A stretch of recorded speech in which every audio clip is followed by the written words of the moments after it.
হাতে মাত্র 2-1 দিনের ছুটি। ভাবছেন ঢাকার বাইরে ঘুরতে যাবেন? তাহলে আমি বলবো ঢাকা থেকে 4 ঘন্টার দূরত্বে ফেনীর কাছাকাছি চট্টগ্রামের খোয়াছড়া ঝর্ণাতে আসতে পারেন। এই ট্রিপে আপনার খরচ হতে পারে 500 থেকে 1000 টাকা। 1000 টাকার মধ্যে আপনি মোটামুটি ভালো একটা রিল্যাক্সেবল ট্যুর দিতে পারবেন। এই বাজেটের মধ্যে আপনি দেখতে পারবেন উঁচু উঁচু পাহাড়, ছবির মতো সুন্দর গ্রাম এবং পাহাড়ের মাঝে ঝিরিপথ। আর আমাদের যাত্রা শুরু হয় ঢাকা কমলাপুর থেকে ট্রেনে করে চট্টগ্রামের সীতাকুণ্ড বাজারে খুব কাছাকাছি একটি স্থানে। আমাদের এই ভ্রমণে তুলে ধরব খোয়াছড়ার সৌন্দর্য এবং সাথে থাকবে কিছু গাইডলাইন। আর অবশ্যই আমাদের এই ভ্রমণের সাথে থাকবেন আপনি নিজেও।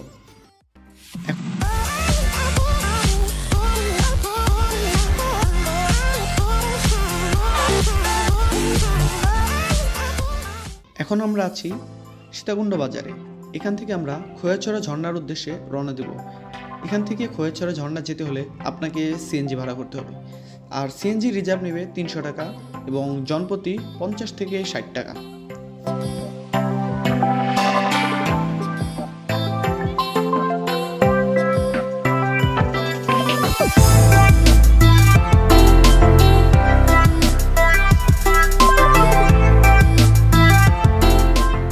আমরা এখন আছি খোয়াছড়া ঝর্ণার এখানে আমরা এখান থেকে খোয়াছড়া ঝর্ণায় উঠবো। আর এখানে বিভিন্ন ধরনের খাবারের হোটেল আছে, রেস্টুরেন্ট আছে, আপনারা এখানে খাবারটা খেতে পারেন। আর এখানে অ্যাংলেট ভাড়া পাওয়া যায়, যা অ্যাংলেট আপনাকে পাহাড়ের চূড়ায় উঠতে সাহায্য করবে, কারণ এখানে অনেকটা পিচ্ছল, যে মানে পড়ে যাওয়ার মতো একটা সম্ভাবনা থাকে। অ্যাংলেটটা পড়লে হবে কি, আপনি একটা গ্রিপ পাবেন, এক্সট্রা গ্রিপ পাবেন, একটা এক্সট্রা এনার্জি পাবেন, যার ফলে আপনার নিজেকে ব্যালেন্স করে রাখার জন্য অনেকটা সুবিধা হবে। এখানে ভাড়ায় পাওয়া যায় 10 টাকা জোড়া অ্যাংলেট। আর যদি আপনি কিনতে চান নতুন অ্যাংলেট, সেক্ষেত্রে আপনাকে 50 টাকা পে করতে হবে। আর এখানে বাঁশও পাওয়া যায়, যেটা আপনি ব্যবহার করে পাহাড়ে উঠতে পারবেন, সেটা আপনাকে অনেকটা সাহায্য করবে। ফার্স্টে 40 টাকা পে করতে হবে এবং বাঁশ জমা দেওয়ার পর আরও 20 টাকা আপনি রিটার্ন পাবেন। That's it.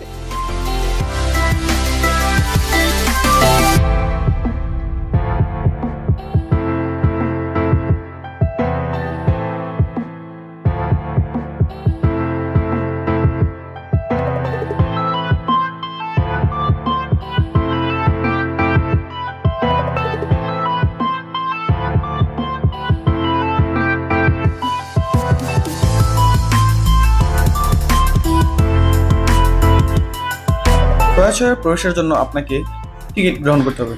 আর প্রতি টিকিটের মূল্য 20 টাকা। আপনি জনপ্রতি 20 টাকার মাধ্যমে খোয়াছড়ার ভিতরে প্রবেশ করতে পারবেন।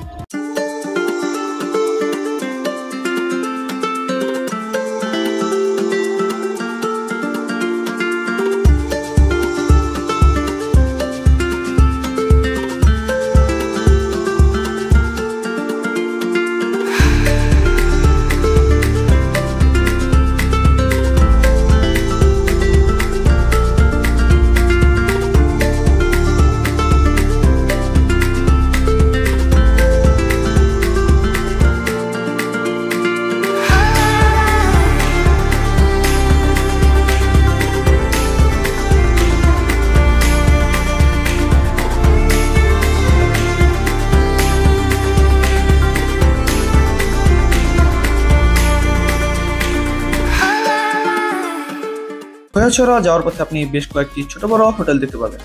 সেখানে আপনি কিছু খাবার খেয়ে নিতে পারেন অথবা কিছু পানি সংগ্রহ করে নিয়ে যেতে পারেন বোতলে করে, যা আপনাকে পাহাড়ে উঠতে কিছুটা সাহায্য করবে। আর এখন যেটি দেখছেন, এটি খোয়াছড়া যাওয়ার পথে শেষ hotel.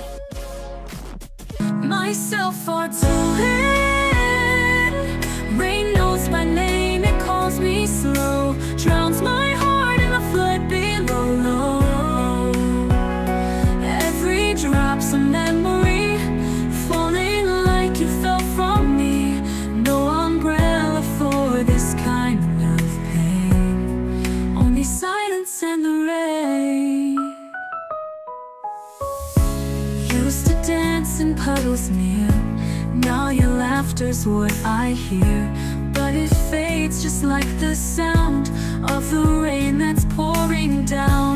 And I try to let you go, but the clouds, they always know. Oh, oh, oh,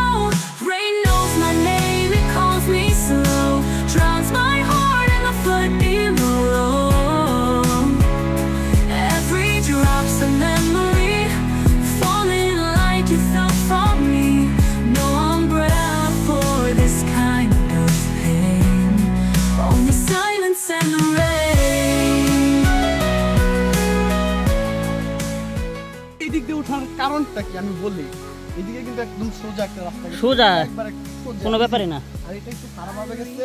আমরা অ্যাডভেঞ্চার ভালোবাসি, রিস্ক ভালোবাসি, এর জন্য উপর দিয়ে আসছি। That's it. Yeah because we are adventure lover. তো কেবল তো শুরু, এখনও সামনে অনেকটা রাস্তা বাকি আছে। উঠতে যদিও কষ্ট হবে, আর তার মধ্যে আবার বৃষ্টি হয়েছে, রাস্তা ভিজা। তো ইনশাল্লাহ উঠে ছাড়বো নাকি তুই? আর ইউ গাইস অলওয়েজ ট্যুরে যাওয়ার আগে অর্থাৎ খোয়াছড়া ওঠার আগে এরকম অ্যাংলেট ইউজ করবেন। অ্যাংলেট মাস্ট বি, নাহলে আপনি সম্পূর্ণ রাস্তাটা এতটা পিচ্ছিল, আপনি যেখানে সেখানে পড়ে যেতে পারেন, একটা বড় সড় অ্যাক্সিডেন্টের দুর্ঘটনায় পড়তে পারেন। That's why anklet must be.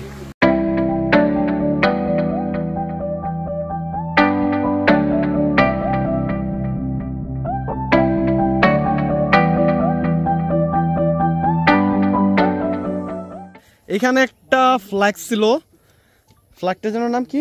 কালেমার পতাকা ছিল। কালেমার ফ্ল্যাগ, ওকে দ্যাটস ইট। ফ্ল্যাগটা কোনো কারণবশত এখন আর নাই এখানে, এটা একদম টপ। সোহেল, তোমার অনুভূতি কেমন? অনুমতি ভাই সেরা। সেরা। আর রাশেদ? মাশাআল্লাহ মাশাআল্লাহ। মানে এত সুন্দর প্রকৃতি, এত এত সুন্দর, আল্লাহ তাআলা নিজের হাতে তৈরি করছে এগুলা, মানে বলার মতো না। এরকম সুন্দর মনোরম পরিবেশের মধ্যে সব ভালো লাগলেও একটা জিনিস আপনাকে একটু কষ্ট দেবে, সেটা হচ্ছে এগুলা পরিবেশ দূষণ। এত সুন্দর একটা জায়গায় এসে মানুষ এতভাবে বাজেভাবে নোংরা করে, এগুলা এটা পরিবেশের জন্য আসলে অনেক ক্ষতিকর। এই জিনিসটা আমরা সবসময় চেষ্টা করবো অ্যাভয়েড করার। হ্যাঁ, এই কাজটা মোটেও করা ঠিক না। দেশকে ভালোবাসতে হবে, পরিবেশ দূষণ করা যাবে না, এখান থেকে বিভিন্ন ধরনের রোগ বালাই হয়। নিজেদের সেভের জন্য এবং দেশের সেভের জন্য, সকলের সেভের জন্য এবং সৌন্দর্য ধরে রাখার জন্য কি যেখানে সেখানে বজ্র ফেলা যাবে না, যেখানে সেখানে নোংরা করা যাবে না। হ্যাঁ মানে বলো। অনেক ফান হইলো, অনেক এনজয় হলো। এখন আমরা ঝর্ণার দিকে মুভ করব, আমাদের সাথে থাকবেন।